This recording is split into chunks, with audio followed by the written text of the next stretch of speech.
வணக்கம். இது கேள்விக்களம். இன்று திமுகவினுடைய மாவட்ட செயலாளர்கள் கூட்டமும் நேற்று அஇஅதிமுகவினுடைய செயற்குழு கூட்டமும் நடந்திருக்கிறது. இரண்டு கட்சிகளின் பேசு பொருளும் வரக்கூடிய தேர்தல். ஒத்த கருத்துடைய கட்சிகளையெல்லாம் ஒன்று சேர்த்து மெகா கூட்டணி அமைத்து திமுகவை வெல்வோம் என்பது நேற்று திரு எடப்பாடி பழனிசாமி அவர்கள் முன்வைத்திருக்கக்கூடிய முழக்கம்.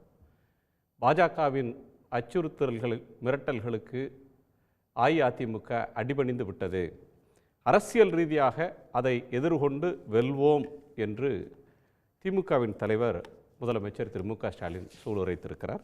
இந்த இரண்டு முழக்கங்களில் எந்த முழக்கம் வெல்லப் போகிறது என்பதை நாம் விவாதிக்கப் போகிறோம். மக்கள் எதை ஏற்கப் போகிறார்கள் என்று நாம் பேசலாம். நம்மோடு உயர்நீதிமன்ற வழக்கறிஞர் முதுநிலை வழக்கறிஞர் திரு தமிழ்மணி அவர்கள், உயர்நீதிமன்ற வழக்கறிஞர் திமுகவினுடைய செய்தி தொடர்பாளர் திரு சரவணன் அவர்கள், மார்க்சிஸ்ட் கம்யூனிஸ்ட் கட்சியின் திரு கனகராஜ் அவர்கள், பாரதிய ஜனதா கட்சியினுடைய செய்தி தொடர்பாளர் திரு தங்க வரதராசன் அவர்கள், பத்திரிகையாளர் திரு இந்திரகுமார் தேரடி அவர்கள், அனைவருக்கும் வணக்கம். நான் திரு தமிழ்மணி சார்ட்டே தொடங்குகிறேன். ஒத்த கருத்துடைய கட்சிகளோடு சேர்ந்து வெல்வோம் அப்படின்னு திரு எடப்பாடி பழனிசாமி அவர்கள் சொல்லியிருக்கிறார். இப்போ அவர் பாஜகவோடு கூட்டு சேர்ந்து அதுக்கு ஒரு ரேட்டிஃபிகேஷனும் வாங்கியிருக்கிறார். இந்த மூவ் அடுத்து எப்படி போகும்னு நினைக்கிறீங்க சார்? அவர் சொல்கிறது தான் சார். இன்னும் சில கட்சிகள் எதிர்பார்க்குறோம், உங்கள் தலைப்பிலே இருக்குது அது. அவர் பாட்டாளி மக்கள் கட்சி வரும் எதிர்பார்க்குறாரு. ஓரளவுக்கு நியாயம் இருக்கிறதாக நான் தனிப்பட்ட முறையில் கருதுகிறேன். விஜயகாந்துடைய தேமுதிக வரலும் அப்படின்னு எதிர்பார்க்குறாங்க. இது இல்லாமல் ஒன்று ரெண்டு கட்சிகள் வரலாம். ஏன்னா இன்றைக்கி 2-3 காரணம் அதுக்கு. பாட்டாளி மக்கள் கட்சியை பொறுத்த வரைக்கும் அவங்க கேட்ட ஜாதிவாரி கணக்கெடுப்பை முதல்ல ஒரு ஜட்ஜை போட்டு அப்பாயின் பண்ணி ஜிஓ போட்டு செய்ய சொன்னது எடப்பாடி பழனிசாமி 2020 ஜஸ்டிஸ் குலசேகரன். அது 6 மாதம் இந்த ஆட்சி இல்லை, காலாவதி ஆகிடுச்சு. இந்த 10.5 அதுவும் ஒன்றா தான் சார் வந்துச்சு. கிட்டத்தட்ட ஜிஓ இருக்குது. ஜஸ்டிஸ் குலசேகரன் அவர் அந்த கம்யூனிட்டியை சேர்ந்தவர் போட்டாங்க. இதெல்லாம் நிபந்தனை வைக்க போதா பாமக? இதெல்லாம் நீங்கள் ஜாதிவாரி கணக்கெடுப்பை செய்தால்தான் நாங்கள் பாஜக இருக்கிற கூட்டணிக்கு வரப்போகிறோம், இல்லை அதிமுக இருக்கிற கூட்டணிக்கு வரப்போகிறோம்னு சொல்ல போகிறாங்களா? ஏற்கனவே சட்டமன்ற தேர்தலில் அவங்க அதிமுகவோடு இருந்தாங்க, இப்போ நாடாளுமன்ற தேர்தலில் பாஜகவோடு இருந்தாங்க. இப்போ ஏறத்தாழ அதே நிலைப்பாட்டில் தான் நகரும். நீங்கள் கேட்குற ஒன்று நான் செய்து கொடுத்தால் அதனால் உங்களுக்கு என் மேலே ஒரு அன்பு வராதா? நிபந்தனைன்னு சொல்லணுமா? அதை நீங்கள் பயன்படுத்துகிற வார்த்தையே தவறு. நான் அந்த வார்த்தையை நிபந்தனைன்னு சொல்லணும். நிபந்தனைகள்லாம் ஒன்றும் இல்லை, அந்த நேரத்துக்கு தேவைதானே சார். இதை செய்ததுனால வரும்னு நான் சொல்கிறேன். மறுக்கிறதுக்கு உங்களுக்கு ஒருவே எல்லாருக்கும் உரிமை. நான் திருப்பி ஒரு ஆர்குமெண்ட்டுக்காக கேட்குறேன் சார். நிபந்தனைங்கிற வார்த்தை இல்லை, யாரு நிபந்தனைன்னு சொன்னா? இப்போ இல்லை, ஜாதிவாரி கணக்கெடுப்பு அப்படின்ற ஒன்றை எப்போ செய்ய போகிறாங்கன்னு தெரியல. கொள்கை அளவில் ஏற்றிருக்கிறாங்க. இல்லை, அவங்க ஜனத்தொகை கணக்கெடுக்கிறப்பன்னு சொல்லியிருக்கிறாங்க. முன்ன பின்ன ஆகலாம், நான் மறுக்கல. அதுக்கு கொள்கை அளவில் ஏற்றிருக்கிறாங்க. அது ஒரு முக்கியமான ஸ்டெப். இதை அறிவிக்கவே இல்லை பிஜேபி கவர்மெண்ட், இதை அறிவிக்கவே இல்லை என்றாலும் பாமக ஏடிஎம்கே பிஜேபின்ற ஆப்ஷனை வேணான்னு சொல்லிட போதா? தெரியாது எனக்கு. உங்களுக்கு தெரியலாம், எனக்கு தெரியாது. நான் எப்படி பதில் சொல்ல முடியும்? நான் அப்பாவும் இல்லை பிள்ளையும் இல்லை, அவங்களே 2ஆ இருக்காங்க. நான் 3வது நபர் சம்பந்தம் இல்லை. அது மட்டும் அல்ல, ஒரு உணர்வுபூர்வமாக வருவாங்க. அதனால தான் ஒத்தங்கிற வார்த்தையை ஒரு இபிஎஸ் பயன்படுத்துறாரு. உணர்வுபூர்வமானா சார்? இப்போ பிஜேபியை விட்டு விலகி வந்தப்ப தொண்டர்கள் உணர்வுக்கு மதிப்பளித்து விலகி வந்தோம்னாங்க. பிஜேபி இல்லாத ஒரு கூட்டணியை உருவாக்குவோம் அப்படின்னு சொன்னாங்க. ஒட்டும் இல்லை, உறவும் இல்லை, இந்த தேர்தல் இல்லை, அடுத்த தேர்தலில் இல்லை. பிஜேபியும் காங்கிரஸும் தமிழ்நாட்டை பொறுத்தவரையிலையும் 2 கட்சினாலையும் தமிழ்நாட்டு மக்களுக்கு எந்த நன்மையும் நடக்கிறது இல்லை. உண்மை. இப்படிலாம் பேசிட்டு இன்னைக்கு அவங்களோட சேர்றாங்க. இதுல ஒத்த கருத்து எங்க வருது?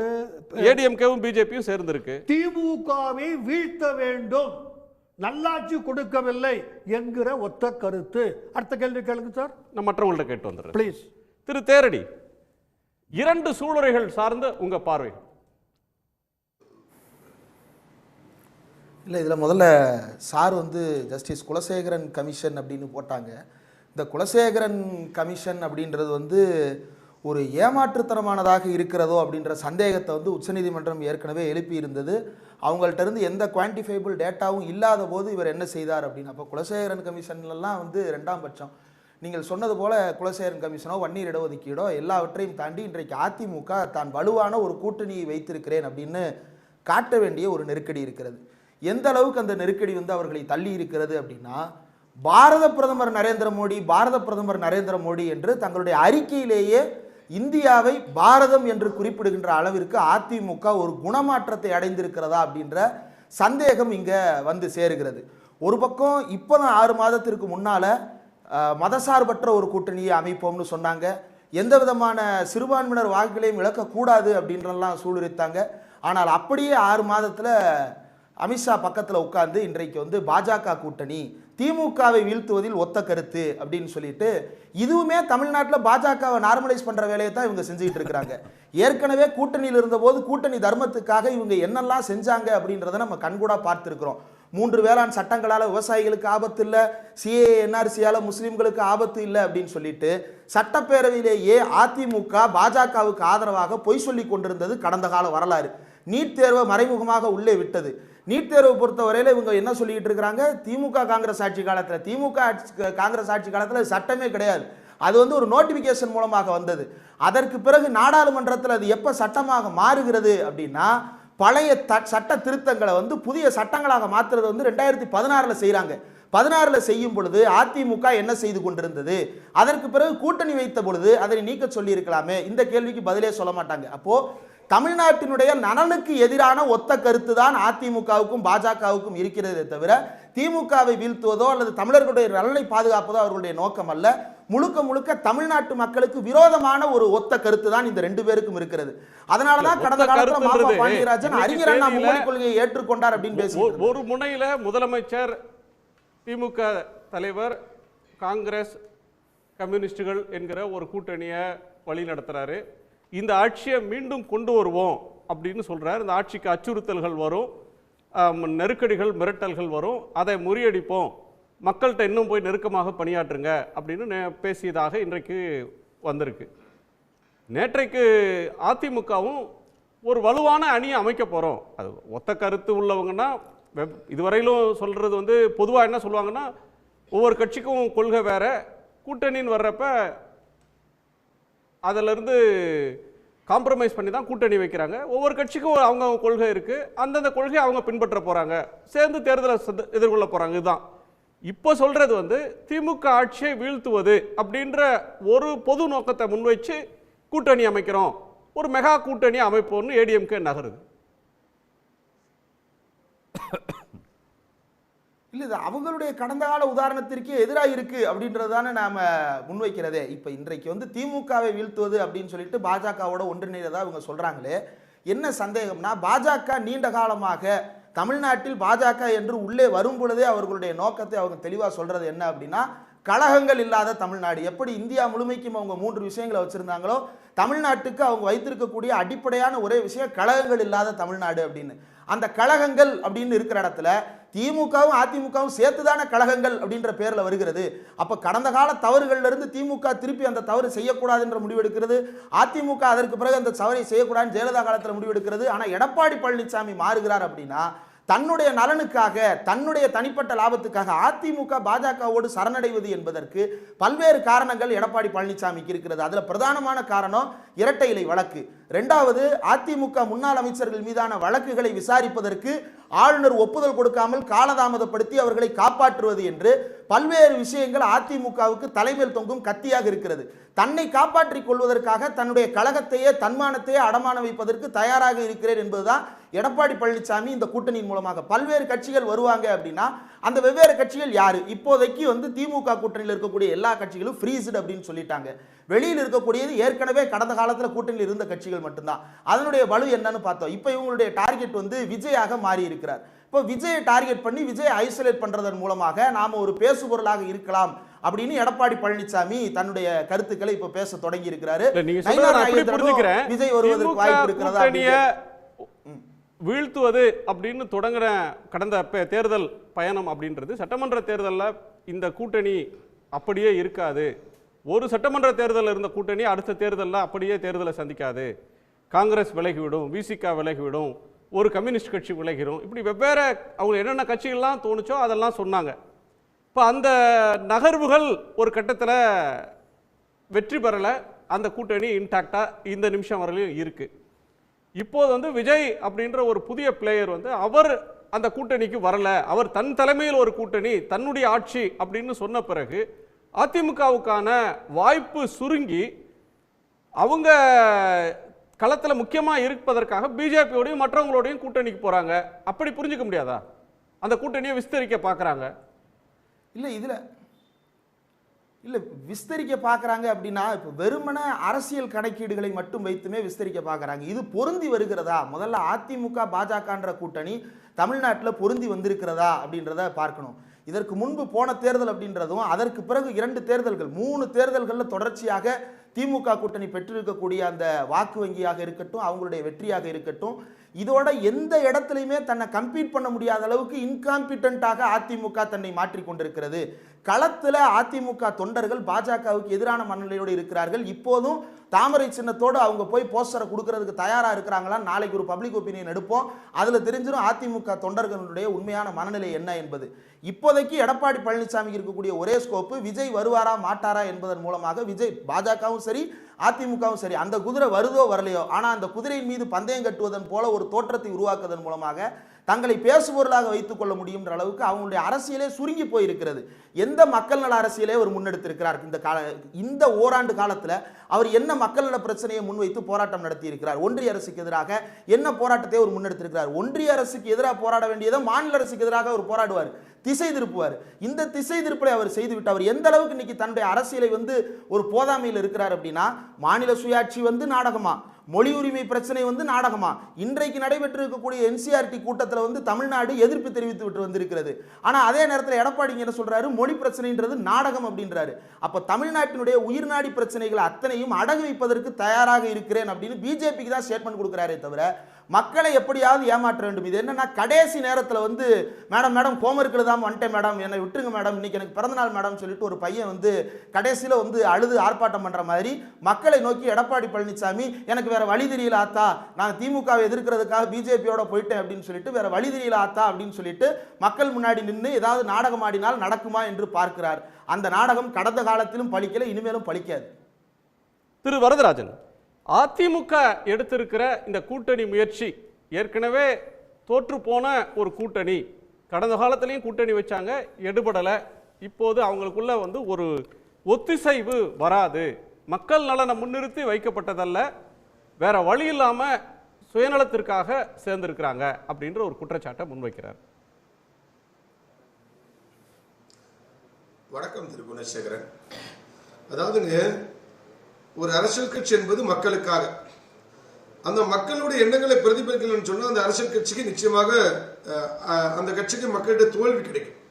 அந்த அடிப்படையில் இன்றைக்கு அதிமுக பாஜக கூட்டணி என்பது இன்றைக்கு திமுக அரசாங்கம் வீழ்த்தப்படும் என்பது மக்களுடைய எண்ணம், பிரதான எண்ணம் மக்களுடைய எண்ணம்.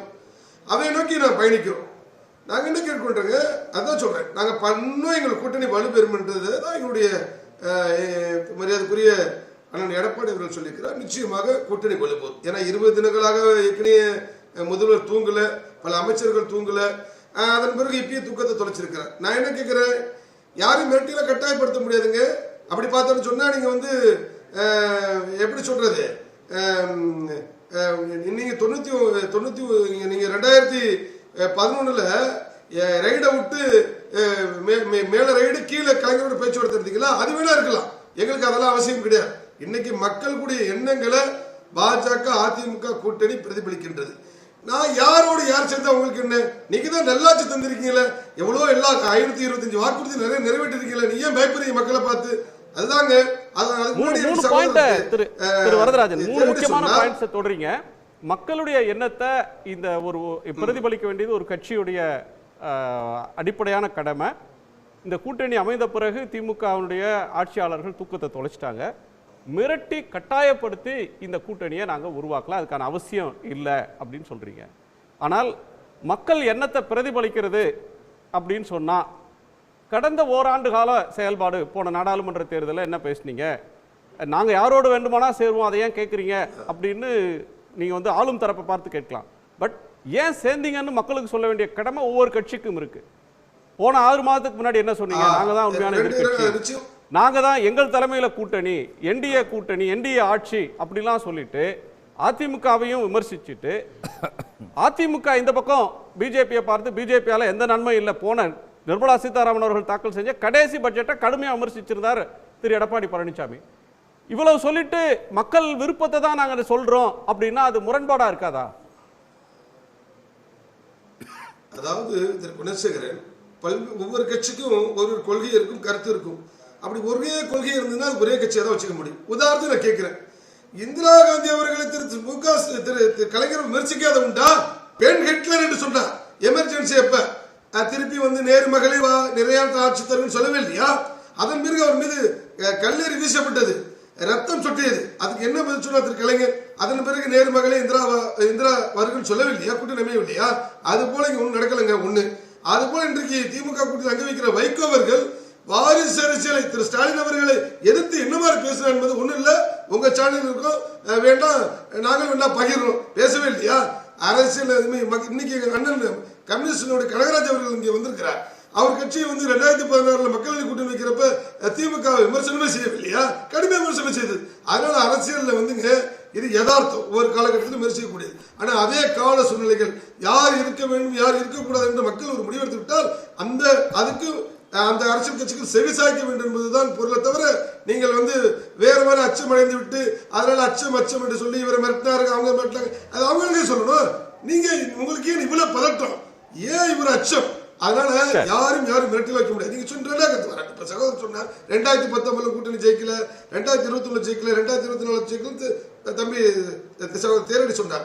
பாருங்க 2019 நாங்கள் வந்து மத்திய பிரதேசத்தில் நடந்த 2023 நவம்பர் நடந்த தேர்தலில் நாங்கள் வந்து 3 மாநிலத்தில் கிட்டத்தட்ட சத்தீஸ்கரா இருக்கலாம், மத்திய பிரதேசா இருக்கலாம், ராஜஸ்தான் இருக்கலாம், கிட்டத்தட்ட தொடர்ந்து ஆட்சியில் இருந்தோம்.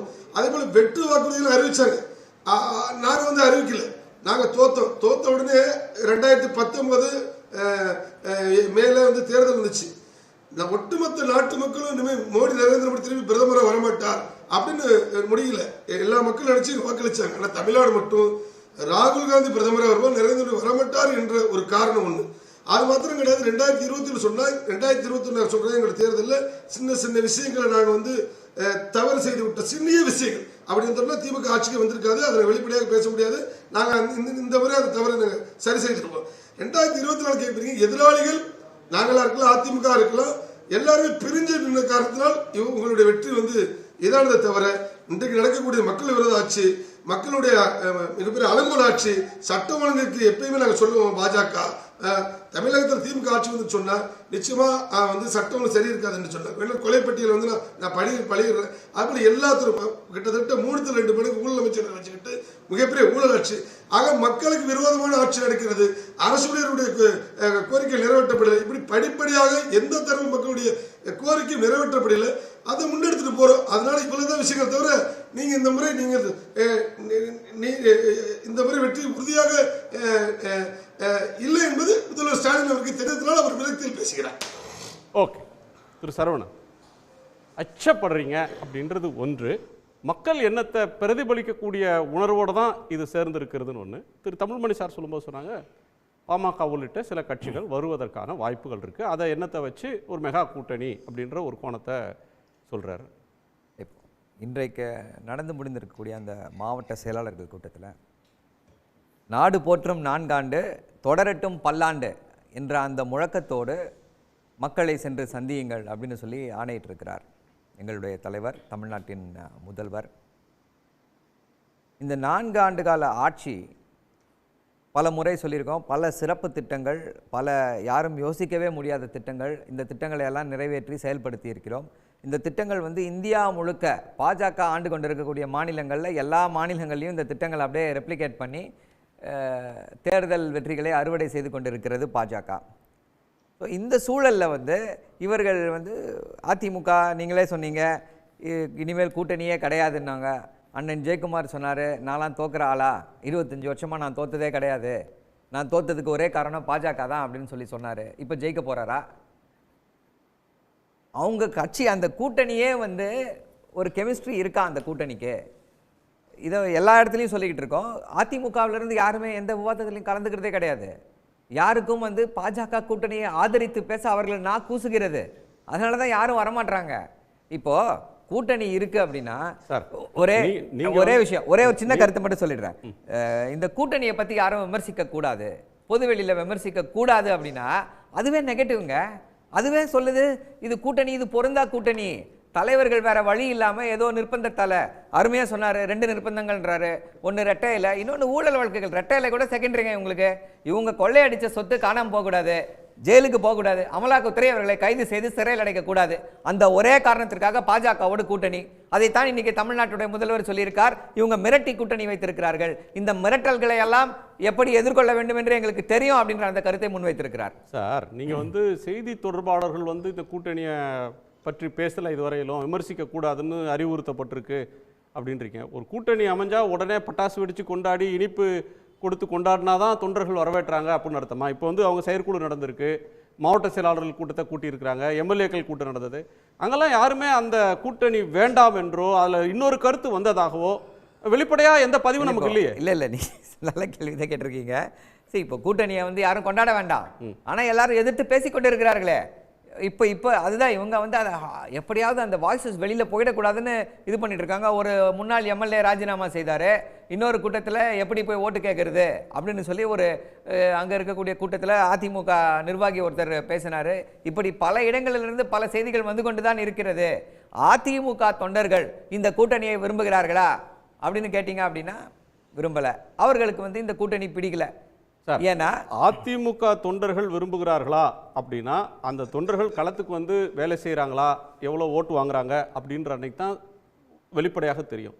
அண்ணாமலையோட தொண்டர்கள், அபிமானிகள் ஒரு அதிமுக எதிர்ப்பு மனோநிலையில சில மாதங்களாக வளர்ந்து சோசியல் மீடியால பேசினவங்க இருக்காங்களே, அவங்க இந்த கூட்டணியை விரும்புறாங்களா அப்படின்னா அவங்களும் சோசியல் மீடியால எதிர்த்து எழுதக்கூடியதை பார்க்கிறோம். இதெல்லாம் எக்ஸ்ட்ரீம். அது ஒரு பெர்சன்டேஜ்ல தொடக்க நிலையில இருக்கும். போக போக இந்த கூட்டணி டிராவல் ஆகும்போது இன்னும் ஒரு ஆண்டு இருக்கும்போது ஒரு நல்ல அவங்க ஒன்றுக்குள்ள ஒன்றாகி திமுக எதிர்ப்பு முன்னெடுக்க முடியுமே. கரெக்ட்டுங்க, நீங்க சொல்றதை நான் ஏற்றுக்கொள்கிறேன். தொண்டர்கள் வந்து இப்போ வந்து வருத்தத்தில் இருக்காங்க, அங்கேயும் வருத்தத்தில் இருக்காங்க, இங்கேயும் வருத்தத்தில் இருக்காங்க. ஒன்றா இல்லைன்னா மக்கள் இந்த கூட்டணியை நம்பணுமே. எப்படி நம்புவாங்க இந்த கூட்டணியை?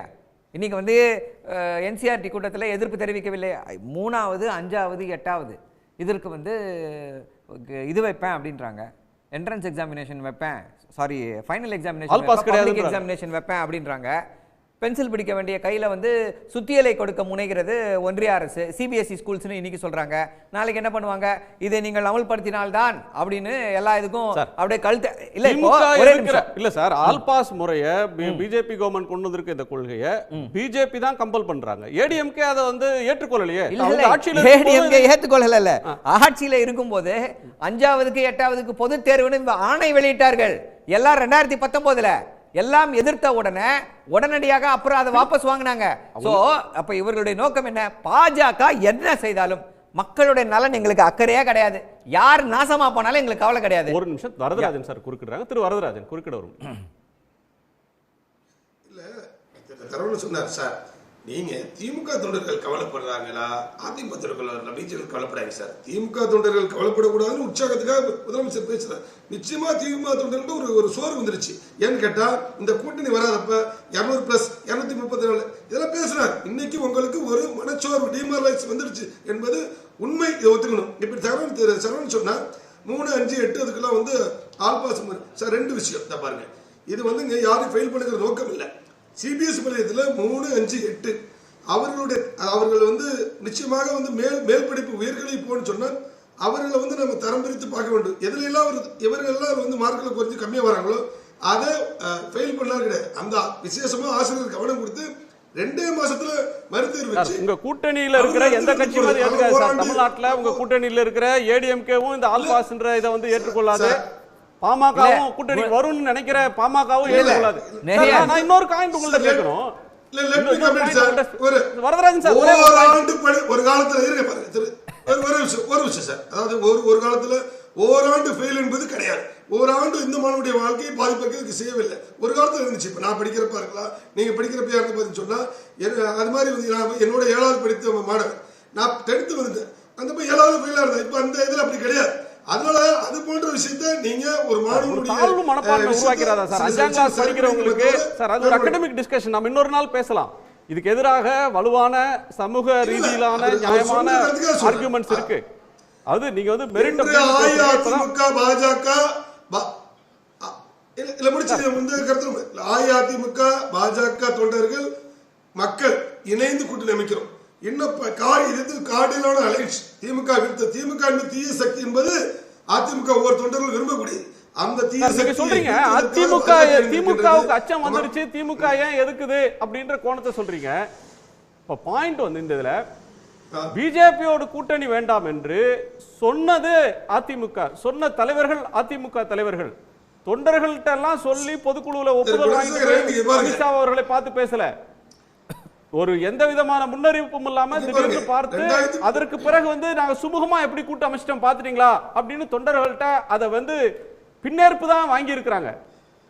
நீங்க சொல்றது வந்து தொண்டர்கள் விருப்பம் அப்படின்னா திமுகவோ காங்கிரஸோ விமர்சிக்கிறது வந்து அரசியல் ரீதியான எதிர்ப்பு. அதிமுக போன தேர்தலில் அதற்கு முன்பு 2 மாதத்துக்கு முன்பு வரையிலும் பிஜேபி எதிர்ப்பு தான் பேசியிருந்தாங்க. இங்க தொண்டர்கள் விருப்பம் எங்க வந்தது? அதுதான் சொல்லிட்டேனே, இந்திரா காந்தி பேசவில்லையா, வைகோ பேசவில்லையா, இல்ல மக்கள் நன்றி கூட கனகராஜ் சார்ந்த கம்யூனிஸ்ட் கட்சி பேசவில்லையா, பிசிக பேசவில்லையா, எல்லாரும் எல்லாம் பேசியிருக்காங்க சார். உங்க கூட்டணிக்குள்ள இருந்துகிட்டு அண்ணன் திருமாவளவன் பேசுறாரு, அதை கவனிக்க சொல்லுங்க. கூட்டணிக்குள்ள இருந்துகிட்டு கம்யூனிஸ்ட் கட்சி சொல்லுது எங்களை எல்லாம் வந்து இதுல அந்த யூனியன் சிஐடி தொழிற்சங்கம் அமைப்பதில் எங்களுக்கு வந்து ஆளுங்கட்சியாக இருந்தாலும் கூட எங்களுக்கு சரியான முடிவு சொல்லியது கம்யூனிஸ்ட் கட்சி. சிபிஐ விசாரணை இந்த மாதிரி எங்க திருமாவளவன் கேட்கிறார், நீங்க கொடுக்க மாட்டீங்க. அங்கேயும் குரல் வலிக்குதா இல்லையா? சொந்த கட்சி விடுதலை சிறுத்தைகள் கூட்டணியில் இருக்கிறோம், என்னை வந்து கொடியை ஏற்ற விட மட்டும் திருமாவளவன் சொல்லவே இல்லையா? அப்ப முரண்பாடுகள் அங்கே உள்ளுக்குள்ளே இருக்கின்ற பொழுது ஒவ்வொரு கட்சிக்கும் சில கருத்துக்கள் இருக்கலாம் சார். இன்னைக்கு கூட்டணி இந்திரா காந்தியோடு நாங்கள் திமுக முரண்பாடு இருந்தது கிடையாது, எங்களுக்கும் அதிமுக முரண்பாடு இருந்தது கிடையாது. அந்த வகையில இது முழுக்க எது மக்களுடைய எண்ணங்களை இதயபூர்வமாக வந்திருக்கிறோம். பல்வேறு கட்சிகளோட பேச்சுவார்த்தை நடத்தி வருகிறது. 3-4 மாதம் போருங்கள், தெளிவான ஒரு கூட்டணியை நாங்கள் வந்து இன்னும் அறிவிப்போம். இப்ப படிப்பு கொஞ்சம் கொஞ்சமா கார்டியலான அலையன்ஸ் அப்படின்னு சொல்ல வராரு. திமுக வீழ்த்துவதற்காக அதிமுக பாஜக மக்கள் இணைந்த கூட்டணின்ற ஒரு ப்ரொஜெக்ஷனை சார் தராரு. இல்ல இதனால உங்களுக்கு அச்சம் ஏற்பட்டிருக்குன்னு சொல்றேன். இல்ல அச்சமும் கிடையாது, ஒன்றும் கிடையாது. இப்போ ஏன்னா கடந்த கால கூட்டணியில வந்து கூட்டணி இருந்து என்ன செய்திருக்கிறார்கள், கூட்டணி இல்லாமல் என்ன செய்திருக்கிறார்கள், எப்படி வாக்கு வாங்கியிருக்கிறார்கள் அப்படின்னு பார்த்தாலே இந்த கூட்டணி எப்படி வந்து டூம்டு ஃப்ரம் த பிகினிங் அப்படின்றது நமக்கு புரியும். 2019 தேர்தல் அதிமுக பாஜக கூட்டணியில் இருந்தாங்க. அப்போ வந்து பார்த்தீங்க அப்படின்னா 52% வாக்குகள் திமுக கூட்டணி பெற்றது. 2024 பாஜக அதிமுக தனித்தனியாக போட்டிட்டாங்க, 48%. ஸோ அவங்க தனித்தனியாக இருந்தால் வாக்கு சதவீதம் குறையுது. அவங்க ஒன்றா இருந்தாங்கன்னா திமுகவுடைய கூட்டணியுடைய வாக்கு சதவீதம் ஜாஸ்தி ஆகுது. ஸோ இதுதான் இதில் இருக்கக்கூடிய இது. தமிழ்நாட்டு மக்கள் பாஜகவை சுற்றமாக விரும்பவே இல்லை. இவங்க வந்து தமிழ்நாட்டுக்கு எதிராக வந்து ஆன்டி இன்கம்பன்சி, இந்த அரசுக்கு எதிராக ஆன்டி இன்கம்பன்சி இருக்குது அப்படின்றாங்க. அப்போ ஒன்றிய அரசோட ஆன்டி இன்கம்பன்சி எங்கே கொண்டு போய் சேர்ப்பீங்க? இன்றைக்கி வந்து ஒன்றிய அரசுடைய செயல்பாடுகள் வந்து அப்படியே மாநில மக்களை பாதித்து கொண்டு இருக்கிறது. அவங்களுடைய ஒவ்வொரு நடவடிக்கையும் இங்கே தாக்கத்தை ஏற்படுத்தி கொண்டு இருக்கிறது. ஸோ அந்த ஆன்டி இன்கம்பன்சி எங்கே கொண்டு போய் எழுதுவீங்க? யார் தலையில் எழுதுவீங்க? அதிமுக மேலே வராது. அதே போல் நீங்கள் ஒரு கேள்வியை கேட்டீங்க, அதையெல்லாம் எதிர்ப்பார்கள் அப்படின்றீங்க. பாஜக சொல்லிச்சுன்னா அதை எக்காலத்திற்கும் அதிமுகவோ இல்லை அவங்க கூட்டணிக்கு போனால் பாமகவோ எதிர்க்க மாட்டார்கள். சிஏக்கு ஓட்டு போட்டவங்க தானே இவங்க. நாளைக்கு வந்து அண்ணன் எடப்பாடியார் வந்து ஒரு அறிக்கை விடுவார், ஒரு பேட்டி கொடுப்பார். இந்த 3, 5, 8 இந்த பப்ளிக் எக்ஸாம்னால யாருக்கும் எந்த பாதிப்பும் ஏற்படாது. நல்ல திட்டம், அருமையான திட்டம். அவர் சொல்ல போறாருன்ற பாஜக ஒரு திட்டத்தை கொண்டு வந்துட்டாங்க. அவர் சொன்னார்னா அதன் மீது விமர்சனம் வைங்க. பாஜக ஒரு திட்டத்தை கொண்டு வந்துட்டாங்க அப்படின்னா அதை எப்படி எதிர்ப்பார்கள் அதிமுக? அந்த அளவுக்கு முதுகெலும்பு இருக்காங்க. அவர் ஒரு கருத்தை சொன்ன பிறகு அதன் மீது விமர்சனம் செய்யுங்க. இதுக்கு முன்னாடி அவரே வித்ரா பண்ணிட்டார் சார். எதை வித்ரா பண்ணாரு? தமிழ்நாடு ஏத்துக்கலையே, ஏடிஎம்கே பீரியட்ல ஏத்துக்கல, ஆல் பாஸ் கிடையாது. இப்போ ஓகே கட்டாய தேர்வு. ஓகே அவர் என்ன இதை பத்தி சொல்றாரு அப்படின்றது அதுக்கப்புறமா வந்து இதை பத்தி ஒரு விவாதம் நீங்க கூப்பிட்டு இன்னொரு சின்ன கருத்து என்ன அப்படின்னா இல்ல அண்ணா ஒரே நிமிஷம். விவசாயிகள் சட்டம் வந்துச்சு. விவசாயிகள் சட்டத்தில் நான் ஒரு விவசாயின்னு சொல்லி பேசிக் கொண்டிருக்கக்கூடிய திரு எடப்பாடி பழனிசாமி அந்த சட்டத்தை போல ஒரு சட்டம், ஒரு சிறந்த சட்டம் உலகத்திலே இல்லைன்னு சொல்லி பேசினாரு. பாஜக முதல்வர்களுக்கு கூட அப்படி ஒரு ஜால்ராவை தட்டல, அப்படி பேசினார். என்னாச்சு அந்த சட்டம்? அப்படிதான் நடக்கும். பாஜக என்ன சொன்னாலும் அதுதான் வேத வாக்கு அப்படின்னு ஏற்று நடக்கக்கூடியவர்கள் அதிமுகவினர். ஓகே, திரு கனகராஜ் நீங்க உங்க கேள்வி நீங்களே அனுமதி கொடுத்தா நெறியாளருக்கு வசதியா போயிடும். 10 ஆண்டுகள் நீங்க வந்து ஆட்சியில் இருக்கிறப்ப இலங்கை தமிழர்களுடைய படுகொலையை வந்து உங்களுடைய பதவிக்காக நீங்க வந்து எழுதிக்கலாம் இல்லையா, துரோகம் பண்ணிக்கலாம் இல்லையா? அதனால அதெல்லாம் மக்கள் இந்தியர்கள் 27 இந்தியர்கள் சுட்டுக் கொல்லப்படுகிறார்கள். இந்தியர்களோட உயிரையே உங்களால காப்பாற்ற முடியல. இதுக்கு முன்னாடி 40 ராணுவ வீரர்கள் சுட்டுக் கொல்லப்பட்டார்கள். அவங்க உயிரை உங்களால காப்பாற்ற முடிஞ்சதா? இல்ல அதற்கு காரணமானவர்களை வந்து தண்டித்தீர்களா? அவர்களுக்கு காரணமானவர்கள் யார்? அவர்களை நீதிமன்றத்தில் நிறுத்தினீங்களா? இல்ல, அதுவே உங்களால முடியல. நீங்க வந்து மற்றவர்களுக்கு தேசபக்தி பாடம், பிரிவினைவாதம் பாடம், இல்ல எங்க திசை மாறி போறோம். ஒரு கெஸ்ட் இன்னும் பேசாமல இருக்காரு, நம்ம திசை மாறி போறோம். திரு கனகராஜ், ஒரு வலிமையான கூட்டணி அப்படின்னு நீங்க சொல்ற நேரத்தில் வலிமையான ஒரு மெகா கூட்டணி அப்படின்ற ஒரு வியூகத்தை அதிமுக முன்னெடுக்கிறது. அதுல சில கட்சிகள் சேரக்கூடும் அப்படின்றது ஒரு எதிர்பார்ப்பு அவருக்கு. இருமுனை போட்டி, வலிமையான இருமுனை போட்டியை நோக்கி தமிழ்நாடு போகிறதா? திமுக கூட்டணியை எதிர்த்து திமுகவை வீழ்த்துவதென்ற ஒற்றை புள்ளியில ஒரு ஒத்த கருத்துடையவர்களை ஒருங்கிணைக்கிற முயற்சியை உங்களுக்கான சவாலா பார்க்குறீங்களா? நான் அடுத்து வாரேன். அதை நீங்கள் கேட்ட கேள்விக்கெல்லாம் அப்புறம் சொன்னார்.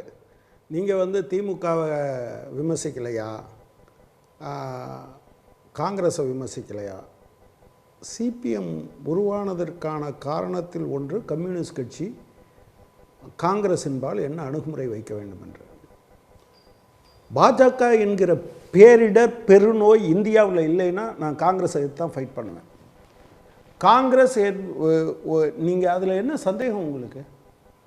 இந்த பேரிடர் பெருநோயாகிய பாஜக இல்லைன்னா திமுகவோடு நாங்கள் வந்து திமுகவும் நாங்களும் ஒரு கட்சியா? வேறு கட்சி தான், எது தான் ஃபைட் பண்ணணும். பட் இன்றைக்கி தேசத்துக்கு ஏற்பட்டிருக்க பேரிடர் பெருநோய், அதனால் எல்லா டிஃப்ரென்ஸையும் தூக்கி வச்சிடலாம் ஒரு பக்கத்தில், அதை வச்சுப்போம். அடுத்து நான் என்ன கேட்க விரும்புகிறேன், திமுகவை வீழ்த்துவது கரெக்ட். திமுகவை நீங்கள் வீழ்த்த போகிறீங்க, எல்லாரும் பயத்தோடு இருக்காங்க. நான் இப்போ சொல்கிறேன், நீங்கள் கட்சிகள் கூட கூட கூட அது என்ன ஆகும் அப்படின்னு சொன்னால், ஒன்றை மட்டும் புரிந்து கொள்ளுங்கள், இந்தியா கூட்டணி கட்சி ஊழியர்களுடைய அந்த வேகம் 1க்கு 2 மடங்காகும்.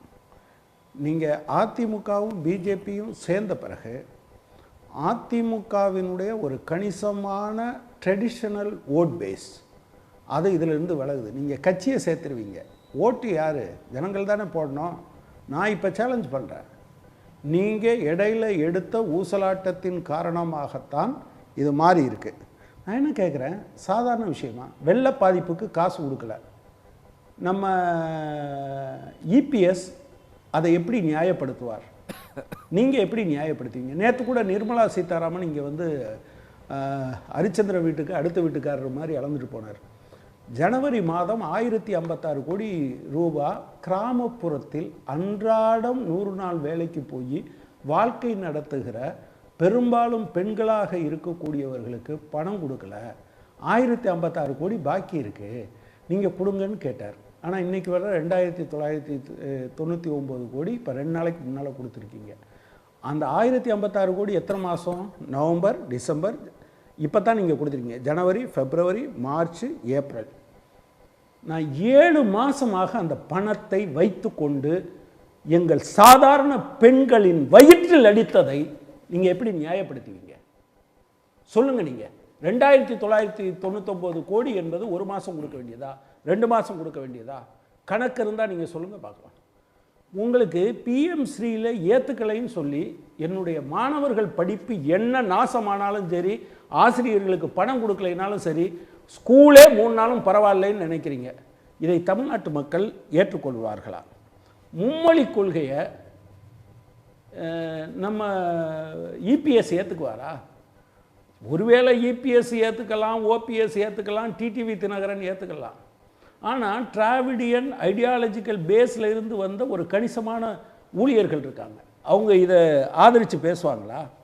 கோவைக்கும் மதுரைக்கும் மெட்ரோ கேட்டால் அதை விட்டுட்டு பேசுகிற நிர்மலா சீதாராமனை ஒத்துப்பாங்களா? 2021 அமித்ஷாவும் இவர் இபிஎஸும் சேர்ந்து தான் அடிக்கல் நாட்டுறாங்க. ஷேர் கொடுப்பேன்னு சொல்கிறாங்க மெட்ரோவுக்கு. 2021 கொடுக்கல, 22 கொடுக்கல, 23 கொடுக்கல, 24 கொடுக்கல. 4 வருஷம் ஏமாற்றினீர்கள் என்று நாங்கள் சொல்லும்போது நாங்கள் ஏமாத்தலைன்னு நீங்கள் சொல்லுவீங்களா? அவங்க கொடுத்துட்டாங்கன்னு இபிஎஸ் சொல்லுவாரா? ஊழலை பற்றி பேசுகிறீங்க. 10 வருஷமாக வெறும் 21 கோடி கொடுத்த முருகப்பா குரூப் இந்த வருஷம் 125 கோடி தமிழ்நாடு பாஜகவுக்கு கொடுத்துருக்கு. நீங்களும் இதுவரை அது பொய்ன்னு சொல்லலை, எங்களுக்கு அது டொனேஷன் இல்லைன்னு சொல்லலை. 125 கோடி ரூபா டொனேஷனானு நீங்கள் தான் சொல்லணும். மதுரை எய்ம்ஸ் எங்களை அல்லாட வைக்கிறீங்க பெருமுதலாளிகளுக்கு. இல்லை, நீங்கள் பேசும்போதெல்லாம் நான் கையும் உயர்த்தலை, காலையும் உதத்தலை, நான் பாட்டில் பேசாமல் கேட்டுக்கிட்டு இருந்தேன். கொஞ்சம் அமைதியாக இருக்கீங்களா தங்க வரதராஜன்? கொஞ்சம் அமைதியாக இருங்க. 35 நிமிஷம் நான் ஒத்த வார்த்தை கூட நீங்கள் பேசணும். நீங்கள் 2 தடவை 3 தடவை பேசுனீங்க, அமைதியாக இருந்தேன். இந்த ஆட்டே கலைக்காதீங்க. நீங்கள் அதுக்கு பதில் சொல்லுங்கள் சார். உங்களால் முடியாது, எனக்கே பதில் சொல்ல முடியாது. ஜனங்கள் இதை விட வலுவா கேட்பாங்க. நீங்க கொஞ்சம் அமைதியா இருங்க. அப்புறம் சேலம் விவசாயி ஒரு நிமிஷம் நீங்க பேசுங்க. நீங்க 3 தடவை பேசுறீங்க, நான் அமைதியா கேட்டுக்கிட்டு இருந்தேன். என்ன பிரச்சனை? சேலத்துல ஒரு விவசாயி பிஜேபி காரருக்கு இடம் கொடுக்கலன்னு சொன்னா அதுக்கு இடி சம்மன் அனுப்புமா? இதுக்கு என்ன நியாயத்தை நீங்க அங்க போய் சொல்லுவீங்க? காஷ்மீர்ல குண்டு வெடிச்சா அங்கே போகாமல் பீகாரில் போய் கதை இழந்தவரை பற்றி இபிஎஸ் என்ன நியாயம் பேசுவார்? நீங்கள் என்ன நியாயம் பேசுவீங்க? நீங்கள் இப்போ ஏதோ சொன்னீங்களே 3ஆம் கிளாஸ் 5ஆம் கிளாஸ் 8ஆம் கிளாஸ் ஆல் பாஸ்னா தரம் குறைஞ்சிருமா? நிர்மலா சீதாராமன் இதுவரை இருந்த தமிழ்நாட்டு மாணவர்களுடைய தரம் எங்கே குறைஞ்சிருக்குன்னு சொல்லட்டும். 50 பேர் பாஸ் பண்ண யூபிஎஸ்சியில் பாஸ் பண்ண ஒரு மாநிலத்தை யார் காமிக்கணும்? நிர்மலா சீதாராமன் காமிக்கணும். 56% ஜிஆர் இருக்கக்கூடிய ஒரு மாநிலத்தை அவர் காமிக்கணும். இந்தியாவில் மட்டும் இல்லை, உலகத்தில் ஐடி ஃபீல்டில் சிறந்து விளங்குகிற ஆட்களில் யார் இருக்காங்கங்கிறத நிர்மலா சீதாராமன் காமிக்கட்டும். கல்வி முழுமையாக கல்வி பெற்றிருக்கக்கூடிய மாநிலங்களில் கேரளாவுக்கு அடுத்தபடியாக தமிழ்நாடு இருக்குது. வேறு எந்த மாதிரி மாநிலம் இருக்கான்னு நிர்மலா சீதாராமன் காமிக்கணும். எங்கே வந்து நீங்கள் சொல்லுவீங்க? தேர்தல் பத்திரத்தில் நீங்கள் வாங்கின நாங்கள் பேசுவோம் சார். நீங்கள் வரும்போது நீங்கள் பாருங்கள், ஒரு இடத்துல கூட நீங்கள் வெறும் கட்சிகளை கூட்டணி சேர்க்கலாம். அரசியலில் 1 1 2 இல்லை, ஒரு கட்சியும் இன்னொரு கட்சியும் சேர்த்தா 2 கட்சின்னு நீங்கள் சொல்லிக்கலாம். ஆனால் அதே சமயத்தில் ஒன்றை மட்டும் புரிந்து கொள்ளுங்கள், இந்த 2 கட்சியும் சேர்றதுனாலே 2 கட்சி ஊழியர்களும் சேர மாட்டாங்க. தமிழ்நாட்டில் பல இடங்களில் நான் போய் பார்க்குறேன். ரைட்டு, இந்த தடவையும் எடப்பாடி பழனிசாமி அதாவது, ஆனால் நீங்கள் வெற்றி பெற்றுட்டீங்க. கழகங்கள் இல்லாத தமிழகம்னு நீங்கள் ஆரம்பிச்சிங்க பார்த்தீங்களா? அதை அடுத்து அதிமுக இல்லாமல் செய்வதற்கான ஒரு முயற்சியை நீங்கள் செய்கிறீங்க. அஸ்ஸாம் கணபரிசத்தை பண்ணீங்க, பிடிபியை அப்படி பண்ணிட்டீங்க, நீங்கள் அதே போல் சிவசேனாவை பண்ணிட்டீங்க, சிரோன்மணி அகாலிதளை பண்ணிட்டீங்க. இப்படி நிறையா கட்சியை நீங்கள் பண்ணியிருக்கீங்க. இப்போ அதிமுகவை பண்ண போகிறீங்க. பயம் இருக்கா? ஒரு பயம் எனக்கெல்லாம் இருக்குது. தமிழ்நாடு மாதிரியான எங்கள் வீட்டுக்குள்ளே ஒரு நல்ல பாம்பு வந்துருச்சுன்னா பயம் வராதா சார்? யாரை கொத்தி யார் செத்தாலும் பயங்கிற இது இருக்கத்தானே செய்யும். அதுக்காக நல்ல பாம்பு பார்த்து குடும்பமே பயந்துடுச்சுன்னு பேசுவீங்களா? அது ஒரு நச்சரவம் எங்கே வந்தாலும் சரி அதை பார்க்கணும், அதை தோக்கடிக்கணும், அதை இல்லாமல் பண்ணணுங்கிற கவலை எல்லாத்துக்கும் இருக்கும். அது தமிழ்நாட்டு மக்களின் கவலையாக மாறி இருக்கிறது. எனவே தொடர்ந்து பேசலாம் திரு கனகராஜ். நான் தமிழ்மணி சாரோட ஒரு நிமிஷம் வரதராஜன் சார், ஒரு நிமிஷம் திரு கனகராஜ். இல்ல ஒரே ஒரு நிமிஷம் மட்டும். 2026 தேர்தல் என்பது திமுக கூட்டணி வெர்சஸ் அதிமுக பாஜக இல்ல, தமிழ்நாட்டு மக்கள் வெர்சஸ் அதிமுக பாஜகவா இருக்க போகுது. சார் 3 பாயிண்டா அவர் சொன்ன வரதராஜன் சார், ஒரே நிமிஷம் தமிழ்மணி சார்ட்ட கேட்டு வந்துடுறேன், ஒரு செகண்ட். 3 பாயிண்டா அவர் சொன்னதை சுருக்கலாம்.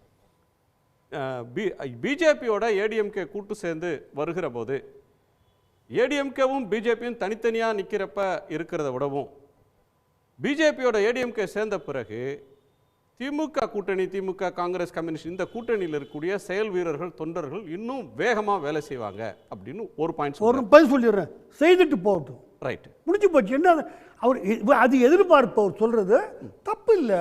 அவங்க டிஎம்கே உள்ளவங்க செய்யணும், வாழ்த்துறேன், செய்யட்டும். ரெண்டாவது பாயிண்ட் அவர் முன்வைக்கிற ரெண்டாவது ஆர்குமெண்ட், திரு கனகராஜ் முன்வைக்கிற ஆர்குமெண்ட், அதிமுக தொண்டர்கள் அதிருப்தியில் இருக்காங்க. தொண்டர்களுக்கு வெளியில திராவிட சித்தாந்தத்தில் எண்ணம் கொண்ட அதிமுகவுக்கான ஒரு வாக்கு வங்கி இருக்கு. அவங்க நேர எல்லாமே திமுக போடுறவங்கள, அதிமுக தொண்டர்கள் அதுக்கு வெளியில் இருக்கிற ஒரு ஆதரவு தளம் அப்படின்ற ஒன்று அதிருப்தி அடைந்து திமுகவுக்கு ஓட்டு போடும். அதை நான் களத்தில் பார்க்கிறேன் சொல்றேன். அவர் கணிப்பு தவறு. அதிமுக தொண்டர்கள் எப்படி ஓட்டு போடுவாங்கங்கிறது ஒரு கம்யூனிஸ்ட் கட்சியை சார்ந்தவர் முடிவு பண்ண முடியுமானால் அதிமுகவுன்னு கட்சி தேவையில்லை, கம்யூனிஸ்ட்னு கட்சி தேவையில்லை, தனித்தனி தலைவர்கள் தேவையும் இல்லை. அவருடைய கணிப்பு தவறு. மூணாவது பாஜக மேல தமிழ்நாட்டு மக்களுக்கு ஒரு அடிப்படையான அதிருப்தி இருக்கிறது. அது அதிமுகவை பாதிக்கும். அதிருப்தி இருக்குங்கிறது உண்மைதான் சார். நான் அவர் சொல்கிறாங்கிறதுக்காக மறுத்து பேசுகிறதுலாம் என்னுடைய இயல்பு அல்ல. ஆனால் திமுக மேல் மிக மிக மிக பெரிய அதிருப்தி இருக்குது. பல விஷயங்கள் சொன்னாங்க, காஷ்மீர், 3ஆம் கிளாஸ் 7ஆம் கிளாஸ். நான் அதுக்குள்ளேயே போகலை. அரசியலில் வெற்றி எடுபடுமான்னு கேட்டிருக்கீங்க. ஒன்று கூட்டணி பலம், யார் யாரோட சேர்றா, அதில் கூட்டணியில் ஜாதியும் வரத்தான் செய்யுது, யாரும் அதை மறுக்க முடியாது. இங்கேருந்து பேசலாம், அது வேறு, இதெல்லாம் வரும். ஒன்று. இன்னொன்று, ஆட்சி எப்படி நடக்குதுங்கிறது. பொண்டாட்டியை கூட்டிக்கிட்டு புருஷன் வெளியே போக முடியல, போலீஸ்காரன் ஃப்ளையிங் கிஸ் கொடுக்குறான். அவனை தூக்கி உடனே ஜெயிலில் வச்சுருந்தீங்கன்னா நல்லாட்சின்னு பாராட்டியிருப்பாங்க. பொன்முடி மேலே நடவடிக்கை எடுக்க முடியல, உங்கள் சகா மந்திரி புரியுது, அட்லீஸ்ட் ஏற்றுக்கலை மக்கள். அவர் பேசுனது மட்டம்னு தெரிஞ்சதுனால தான் கட்சி பதவியை விட்டு எடுத்துட்டீங்க, அமைச்சர் பதவியை விட்டு எடுத்தீங்க. வழக்கு போட்டியாக 5 பேர் கம்ப்ளைண்ட் கொடுத்துருக்குறாங்களேன்னு கேட்ட பிறகும், நீதிபதி கேட்ட பிறகும், சீஃப் ஜஸ்டிஸ்கிட்ட போஸ்ட் பண்ண பிறகும் ஒன்றும் செய்ய மாட்டேங்கிறீங்க. மக்கள் அதை பார்க்குறான். இப்போ நெல்லையில் கம்ப்ளைண்ட் கொடுக்க போன 2 லேடிஸுக்கிட்ட மிஸ்பிஹேவ் பண்ணாங்க போலீஸ்னு சார் சொல்ற ஒரு பாயிண்ட் வந்து மோடி அரசின் மீது அதிருப்தி இருக்கு. அதை விட திமுக அரசு மோடின்னு சொல்லலங்க, பாஜக. ப்ளீஸ், நீங்க கேட்டது நான் சொன்னது பாஜக அரசு. I stand by that. Okay, Modi அரசு வேற, பாஜக அரசு வேற நீங்க புரிஞ்சுக்கிறீங்க சார். ஆமா ஆமா சார், ஆமா. நாளை காலைல மாறிடலாம். Okay sir, okay. இல்லை, இப்போ இவர்கள் வந்து என்னன்னா, ஒரு நாடு ஒரு இது அப்படின்னா அங்கொன்றும் இங்கொன்றும் குற்ற சம்பவங்கள் நடக்கத்தான் செய்யும். குற்ற சம்பவங்களே நடக்காமல் இதுவரை ஆட்சியை கொடுத்தவங்க யாராவது இருக்காங்களா? உலகத்தில் எந்த நாட்டாலும் முடியாதது. அதையெல்லாம் வைத்துக்கொண்டு சட்டம் ஒழுங்கு சரியில்லை, சட்டம் ஒழுங்கு சரியில்லை அப்படின்னா அதை வந்து தமிழ்நாட்டு மக்கள் ஏற்றுக்கொள்ள மாட்டார்கள். அதுக்கு தான் சொன்னோம், தெளிவாக சொல்கிறோம், மீண்டும் புரிந்து கொள்ளும் வகையில் சொல்கிறோம். இப்போது அதிமுக ஆட்சி 10 ஆண்டு கால ஆட்சி நடந்துச்சு. அதில் என்ன சார் ஆவரேஜ் குற்ற சம்பவங்கள்? 1800. 1800லேருந்து 1900 வழக்குகள் வந்து பதிவு செய்யப்பட்டது. ஸ்ட்ராங் சீரியஸ் அஃபென்சஸ் 10 ஆண்டுகள், அதான் ஆவரேஜ். இப்போ இருக்கக்கூடிய 4 ஆண்டுகளில் சற்று குறைந்திருக்கிறது அப்படின்னு சொல்லி என்சிஆர்பி டாட்டா சொல்லுது. 1800லேருந்து அது 1400 1500க்கு வந்திருக்கு அப்படின்னு சொல்லி என்சிஆர்பி டாட்டா சொல்லுது. இந்த குற்ற வழக்குகள் 2500 போயிருக்கு சார், 3000 போயிடுச்சு, இல்லை ஜாஸ்தி ஆயிடுச்சு சார், 2000 போயிடுச்சு அப்படின்னா சட்டம் ஒழுங்கு கெட்டு விட்டது அப்படின்னு சொல்லி நாக்குல பல்லு போட்டு பேசுறவங்க சொல்லலாம். அதை எடுத்துக்கொள்ளலாம். புள்ளி விவரங்கள் ஒப்பீடுகளை விடவும் அரசியல்ல ஒரு நரேட்டிவ் பில்ட் பண்ணப்படுது. அதுதான் சொல்றேன். You are right, you are right. அந்த நரேட்டிவ் முன்னெடுக்கப்படுதுன்னு அது பண்ணதான் செய்வாங்க, அது பண்ணதான் செய்வாங்க. ஆனா தமிழ்நாட்டு மக்கள் அந்த நரேட்டிவ் எல்லாம் தாண்டி யோசிக்கக்கூடியவர்கள். இந்தியாவில் இருக்கக்கூடியவர்களை காப்பாற்ற முடியாதவர்கள், மற்ற மாநிலங்கள்ல எப்படி போயிட்டு இருக்கு, மற்ற இதுல எப்படி போயிட்டு இருக்கு அப்படின்னு சொல்லக்கூடியவர்கள். ஓகே சார், வழக்கு கொன்னிக்குன்னா பொழுதுரங்காய கேஸ் வாங்கிட்டு கேஸே போட மாட்டேங்கிறாங்க. அதான் நான் சொல்லிக்கிட்டு இருக்கேன். அவ்வளவு குற்றங்களும் போலீஸ்காரன் பண்றோம். இப்போ பேசட்டும். இப்போ என்ன அப்படின்னா, இன்னொரு வழக்கை பத்தி பேசுறாங்க. இது வந்து உயர் நீதிமன்ற தலைமை நீதிபதிக்கு போயிருக்கு அப்படின்னு சொல்றாரு. ஐயா, அதுல எந்த குற்றமும் நடக்கல, அது முகாந்திரமே இல்லை அப்படின்றது அரசுடைய நிலைப்பாடு. ஆனாலும் நீங்க வந்து தவறா பேசிருக்கீங்க, தார்மீக அடிப்படையில் நடவடிக்கை எடுக்கப்பட்டிருக்கிறது. ஐயா, தங்க மங்கைகளை பாலியல் பலாத்காரம் செய்தான் ஒருத்தன், அவனை என்ன தலையில தூக்கி வச்சுட்டு கொண்டாடுது பாஜக. அவங்க வந்து இங்க வந்து சட்டம் ஒழுங்கை பத்தி பேசலாமா? பெண்களுக்கு பாதிப்பு இல்லைன்னு சொல்லி பேசலாமா? அந்த கூட்டணியை ஆதரித்து பேசக்கூடியவர்கள் அப்படி பேச முடியுமா? என்ன அருகதை இருக்கு அவங்களுக்கு எல்லாம்? பாஜகவை ஆதரிப்பவர்களுக்கு வந்து தமிழ்நாட்டில் சட்டம் ஒழுங்கு இப்படி போயிடுச்சு, இல்ல ஒரு அமைச்சர் இப்படி பேசியிருக்கிறாருன்னு சொல்லி பேச என்ன அருகதை இருக்குன்னு கேட்கிறேன். ஓகே, திரு வரதராஜன் பிரிந்து நின்னா அதிமுக பாஜக திமுக கூட்டணியுடைய வேகம் அதிகரிக்கும் அப்படின்னு ஒரு ஆர்குமெண்ட்டை முன் வச்சாங்க. இன்னொன்று, அதிமுக தொண்டர்கள் அதனுடைய ஆதரவு வட்டம் கொள்கையாளர்கள் இதை மனமும் வந்து ஏத்துக்க மாட்டாங்கன்ற ஒரு ஆர்குமெண்ட் கனகராஜ் சொன்னார். அதுக்கு சேர்த்தே நீங்க பதில் சொல்லுங்க சார். திமுக தீய சக்தியை 2024 அதிமுக தொண்டர்கள் சரி பாஜக தொண்டர்கள் ஃபீல் பண்ணது என்ன தெரியுமா? பொதுமக்கள் ஃபீல் பண்ணது என்ன தெரியுமா? நிச்சயமாக இருவர் இணைந்திருந்தால் திமுக நிச்சயமாக வெற்றியை தடுத்திருக்க முடியும். மிகப்பெரிய துரோகம் இணைத்துவிட்டதாக மக்கள் பார்க்கிறார்கள். அந்த வாய்ப்பை தவறிவிட்டதாக பாஜக தொண்டர்கள் பார்க்கிறாங்க. அதனால தயவு செய்து துரோகம் யாருக்கு இல்ல அதாவது இந்த வாய்ப்பை தவற விட்டு விட்டார்கள் என்று ரெண்டு கட்சி தொண்டர்கள் நினைக்கிறாங்க, பாஜக பொதுமக்கள் நினைக்கிறாங்கன்னு சொல்லிடுறேன். இப்ப சரவணன் சொன்ன நிறைய விஷயங்கள் சொல்ல முடியும். ரொம்ப வச்சுக்கிட்டேன் சட்ட ஒழுங்குல ரொம்ப உயர்வான இடத்துக்கு சார் எழுதுங்க சார். ஜூலைல 125 கொலை செய்யுங்க, ஆகஸ்ட் 84 கொலைங்க, செப்டம்பர் 102 கொலைங்க, அக்டோபர் 73 கொலைங்க, நவம்பர் 78ங்க, டிசம்பர் 69ங்க, இந்த ஜனவரில வந்து 98ங்க, பிப்ரவரில 90ங்க, மார்ச் 120ங்க, ஏப்ரல் 20ங்க. 2009ல இருந்து அப்படி தான் நடந்துட்டு இருக்கு. ஐயா 2000ல இருந்து அப்படி தான் நடந்துட்டு இருக்கு. 2000 ஆண்டுல இருந்து அப்படி தான் நடந்துட்டு இருக்கு. கூட்டாளி ஆட்சி செய்யும்போது அப்படி தான் நடந்துச்சு. நீங்க கூட்டணியில இருக்கும்போது தமிழ்நாட்டுல அப்படி தான் நடந்துச்சு. ரெண்டாவது முறையாக நீங்க கதை கட்டாதீங்க. ஒர்க் அவுட் ஆகாது. அந்த கதையெல்லாம் இங்க ஒர்க் அவுட் ஆகாது. சார், NCRB டேட்டா எடுத்தா நீங்க A ல இருந்து Z வரல இருக்கிற எல்லா ஸ்டேட்லயும் ஆந்திர பிரதேசல இந்த மாசம் இத்தனை கொலை, பீகார்ல இத்தனை மாசம் இத்தனை கொலை, உத்தரப்பிரதேசல இவ்வளவு, இப்படி ஒரு கொலை சம்பவமோ குற்றச்சம்பவமோ நடக்காத ஒரு மாநிலமோ ஒரு நகரமோ மாநகரமோ இருக்காது. ஒரு அரசாங்கம் சரியா ரெஸ்பாண்ட் பண்ணிச்சா, பெர்பெட்ரேட்டர்ஸை தேடி சட்டம் ஒழுங்கு நிலைநாட்டணும், குற்றத்தை துப்பு துலக்கணும், தெரிந்தே குற்றவாளிகளை விட்டுறக்கூடாது. இதுல ஒரு அரசாங்கம் சமரசம் செய்து கொண்டால் நீங்க அரச குற்றம் சொல்லலாம். குற்றமே நடக்காத மாநிலம் ஏதாவது இருக்கா சார்? நீங்க கொடுத்த பட்டியல் அப்படியே கொஞ்சம் தேடி பாருங்க. NCRB ரெக்கார்ட் எடுத்தீங்கன்னா 1967 இருந்து இரண்டாவது முறையா திமுக ஆட்சிக்கு வந்த வரலாறே கிடையாது. அதே போல அடுத்ததுக்கு போறீங்க வந்து போறீங்க. ஆமா, நீங்க வந்து 67ல இருந்து திமுக இரண்டாவது முறை வரலன்றீங்க. 71ல கலைஞர் வந்தது எப்படி சார் சொல்றீங்க? 71ல கலைஞர் ஆட்சிக்கு வந்திருக்கா இரண்டாவது முறை. நாங்க அகம்பாவனத்துல பேசல. அது வந்து நீங்க அனுதாபலையில இந்திரா நீங்க ஆட்சி கழிச்சதுனால அந்த அனுதாபலையில வந்தீங்க. நீங்க முழுமையா சார் அனுதாபலையில 71ல அனுதாபம் இல்ல சார். 71ல அனுதாபம் இல்ல. சரி, உங்க ஐதீகத்துக்கு நான் இன்னொரு கவுண்டர் ஐதீகம் சொல்லட்டுமா சார்? சார், உங்களுக்கு இன்னொரு கவுண்டர் ஐதீகம் சொல்றேன். 2001ல பிஜேபியோட திமுக சேர்ந்தது. 96ல இருந்து 2001 வரையும் சிறந்த ஆட்சியை கொடுத்த ஒரு நல்ல நிர்வாகம் அப்படின்னு தமிழ்நாட்டில் போற்றப்படக்கூடிய ஒரு காலகட்டம் 96, 2001. ஆனா திமுக ஆட்சிக்கு வரல. பிஜேபியோட கூட்டு சேர்ந்து தேர்தலை சந்திச்சாங்க, தோத்தாங்க. எடப்பாடி பழனிசாமி அவர்கள் போன தேர்தலில் பிஜேபியோட கூட்டு சேர்ந்தார், தோத்தார்.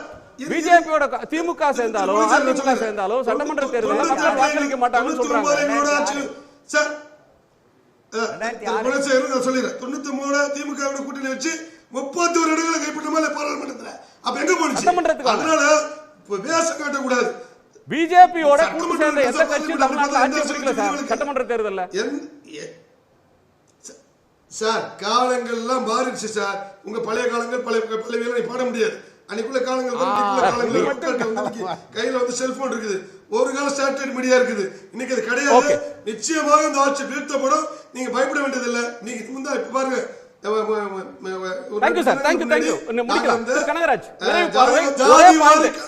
நீங்க பிஜேபி மீதான அதிருப்தி இருக்கிறது, பிஜேபி அரசு மீதான அதிருப்தி இருக்கிறது, அதனால அது அதிமுகவையே பாதிக்கும் சொன்னீங்கன்னா அந்த பாதிப்பு அந்த லாஜிக் திமுக அரசின் மீதும் பொருந்தும்.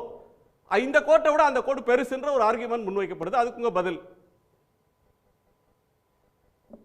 பார்க்கலாம். அது நேரடியாக நம்ம களத்தில் தானே. இப்போ சார் தமிழ்மணி சார் சொன்னார், இன்னொன்றை பற்றி நீ பேச முடியாது, அதிமுகவை பற்றி நீ எப்படி பேசுகிற அப்படின்லாம் சொன்னார். கரெக்டு.